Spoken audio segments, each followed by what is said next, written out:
Rahim. My dear students of Honors Part 3, I have been telling you the story of Robinson Crusoe. Today, I am going to start telling you the story from this point where we will see Robinson Crusoe's ingenuity and industry. Crusoe had now completed 2 years of his stay on this island.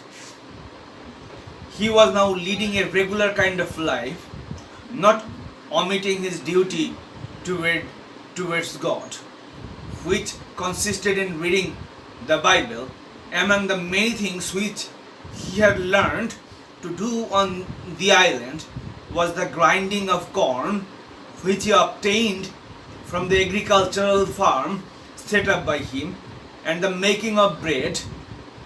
He also devised a method of making pots and jars from clay and of baking them in the sun and on the fire. In short, Crusoe was really able to provide himself with all kinds of amenities and comforts by his ingenuity, skill and labor. He was still unhappy because he was leading a solitary life, having no companion with him, but he could console himself with the thought of the amenities which he had devised for himself and could find comfort in prayers to God. And now, my dear students, Crusoe discovered a footprint in the sand of the island. One day, Crusoe saw a footprint in the sand on the seashore. He felt terrified on seeing it because he could not understand where this footprint had come from. It seemed to him that it was the devil's own footprint, or perhaps it was the footprint of some savage who had visited the island. The footprint destroyed Crusoe's peace of mind because it indicated some unknown danger. The footprint created a new problem for him. He now began to take all sorts of measures for his protection and survival. It seemed to him that he might at any time be attacked by savages who would not hesitate to kill him. He made another horrible discovery when, on going to another side of the island, he saw a large number of skulls, hands, feet, and bones of human bodies lying close to the shore. It now became evident to him that savages were visiting his island from some other island or from the mainland and enjoying a feast of human flesh here on the seashore.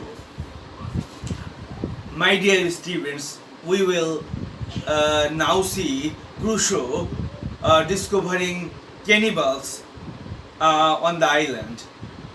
Years rolled by, but Crusoe did not see any other sign of savages. He had now spent about 18 years on the island. His fear of unknown savages had never left him during this whole period. A few more years passed in the same way. During the 23rd year of his residence on this island, he actually saw a number of savages sitting around a fire which they had lighted to cook their meal of human flesh. After a little while, he saw the savages sailing away in their canoe. On going to the spot where they had been eating their meal, he was horrified to see the human bones and the half-eaten pieces of human flesh. And now, my dear students, we will see Crusoe finding a Spanish ship wrecked on the sea. About 15 months later, a Spanish ship got wrecked on the sea close to Crusoe's island. Crusoe saw no sign of the sailors. They had all either perished in the sea or sailed away in a boat, which they might have lowered into the sea. Crusoe sailed in a canoe which he had himself built to the wrecked Spanish ship, but found no survivor.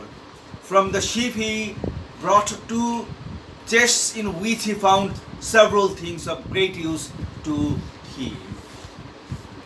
Now, my dear students, we will see Crusoe's feelings during his stay on the island. Two parallel emotions continued to exist in Crusoe's heart throughout these years. One was the desire to get away from this desolate island and resume his life as a member of civilized human society. The second was a feeling of comfort derived from the thought that God had been kind to him in having preserved his life and having supplied all his wants on the uninhabited island. He had always been cherishing a desire to sail to the mainland in an attempt to get back to civilization. And having failed to do so, he had all the time been deriving comfort from his faith in God and from his daily reading of the Bible. One other thought which always haunted him was his defiance of his father's wish. He had disobeyed his father by leaving the parental home and going to the sea. He regarded that act of disobedience as his original sin. He felt much troubled by the notion that his original sin and his subsequent mistakes of the same kind had been responsible for all his misfortunes and for his having got into his miserable condition on a desolate island. If he had been satisfied with the middle station in life, he would not have experienced all those hardships and afflictions which had overtaken him. My dear students, I hope that you are enjoying the story that I am narrating to you, and I will take one more class to finish the story, and until then, wish you all the very best. Thank you very much.